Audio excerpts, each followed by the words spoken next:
E olha, com o cessar-fogo entre Israel e Hamas, o preço do petróleo recua 2%. A gente trouxe aqui a cotação tanto do petróleo Brent quanto do WTI, com a commodity operando em baixa nessa sexta-feira. Para te repercutir exatamente os efeitos do acordo de paz no petróleo e nos mercados em geral, a gente conversa agora com Pedro Rodrigues, diretor do Centro Brasileiro de Infraestrutura. É um prazer ter você aqui.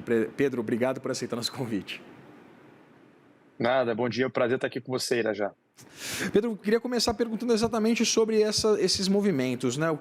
O que explica essa queda tão ostensiva, pensando principalmente no petróleo tipo Brent, ou tipo WTI, perdão, com uma queda de 2,83%, agora abaixo do patamar de US$ 60 o barril, agora valendo US$ 59,80 o barril. O Brent ainda opera uma forte queda também, mas ainda acima do patamar de US$ 60.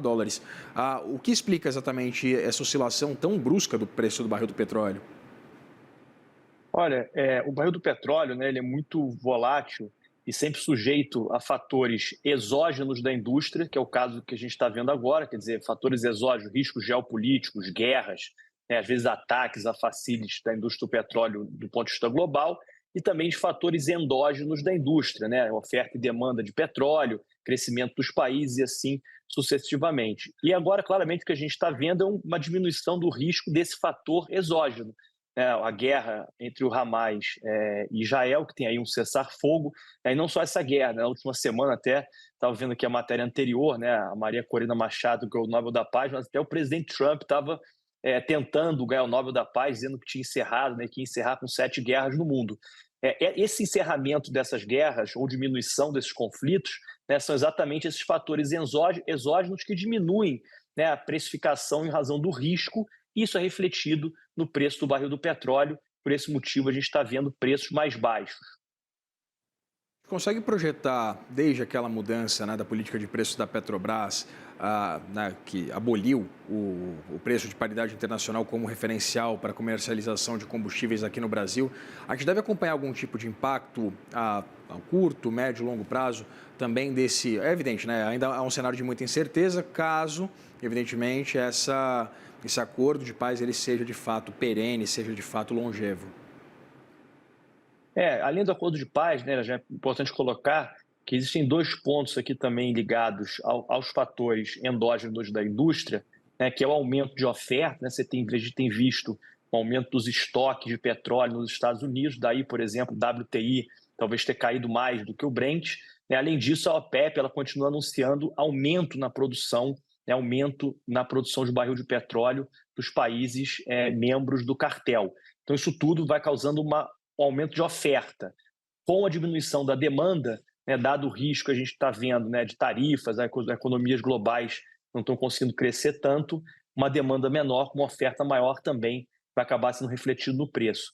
Trazendo para o Brasil, né, essa política de preço da Petrobras, a gente não consegue dizer, em razão da pouca transparência e nenhuma previsibilidade, se os reflexos do barril da queda ou da subida do barril, nesse caso na queda, vão ser refletidos nos preços dos combustíveis aqui, nem se vão ser e nem quando vão ser, né? A Petrobras ela não tem mais o compromisso de reajustar os preços dos combustíveis no Brasil, olhando, né, tendo como norte, como bússola, o mercado internacional. Então agora a gente está sujeito a simplesmente a companhia reajustar os preços no momento que ela quiser, né, e quando quiser. Então é difícil a gente dizer se esses preços vão ser refletidos aqui dentro no curto, médio ou no longo prazo.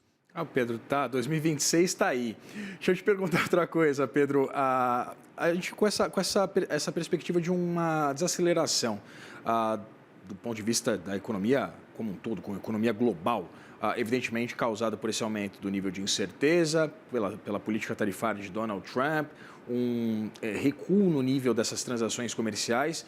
A gente pode acompanhar a partir, né, desse novo cenário que se desenha acerca da possibilidade de uma paz duradoura nesse conflito entre Hamas e Israel que durava mais de 2 anos, algum tipo de arrefecimento maior, mais intenso do preço do barril do petróleo nos próximos meses?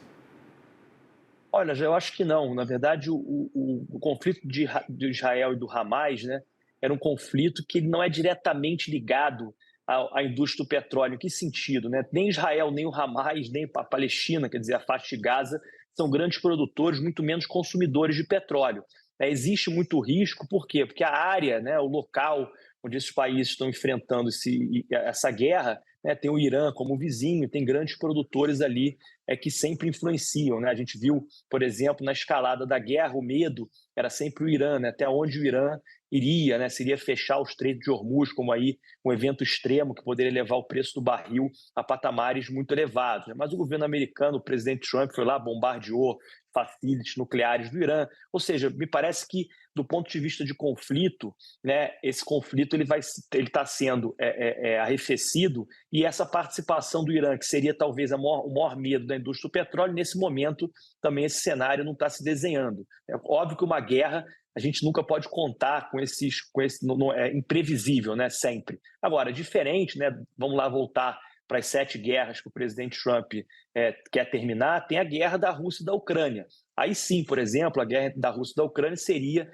um fator, né, se os embargos ao petróleo russo caíssem, se o petróleo russo voltasse ao mercado, aí sim acho que a gente poderia ver uma perspectiva de preço, ou um cenário de preço muito mais baixo do que a gente está vendo, né? Talvez alguma perspectiva mais clara. Mas enquanto isso não acabar, quer dizer, apesar do anúncio dele do fim das guerras, o fato é que as guerras continuam algumas e a gente não consegue dizer, né, se esse preço, esses fatores exógenos da indústria vão continuar colaborando para o aumento ou diminuição do preço no curto e no médio prazo.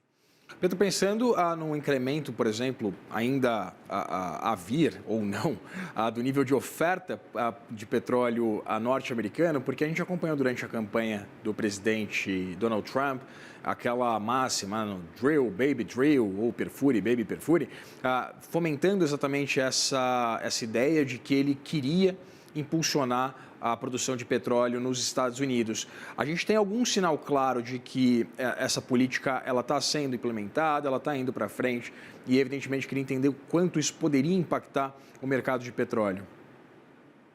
Olha, já sem dúvida, né? O presidente americano ele quer fazer, né, o Drill Baby Drill, que vem implementando essa política. Porém, né, eu acho que ele esqueceu ou não conseguiu combinar com os russos, né, para usar a expressão, mas nesse caso com os árabes.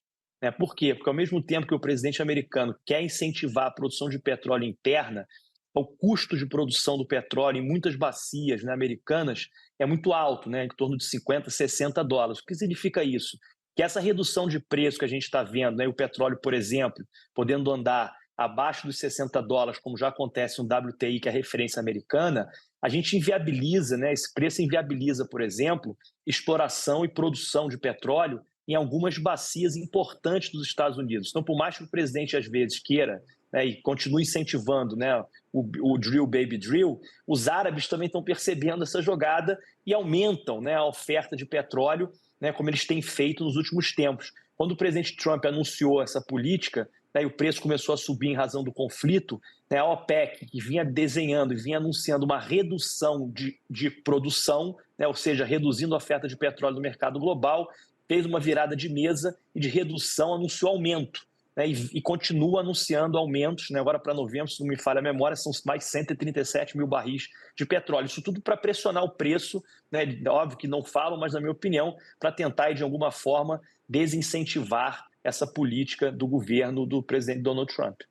Eu conversei com Pedro Rodrigues, diretor do Centro Brasileiro de Infraestrutura. Agradeço muito, Pedro, pela disponibilidade de conversar com a gente aqui no Money. Opa, é um prazer estar aqui com vocês, sempre que precisarem. Foi nosso, abração.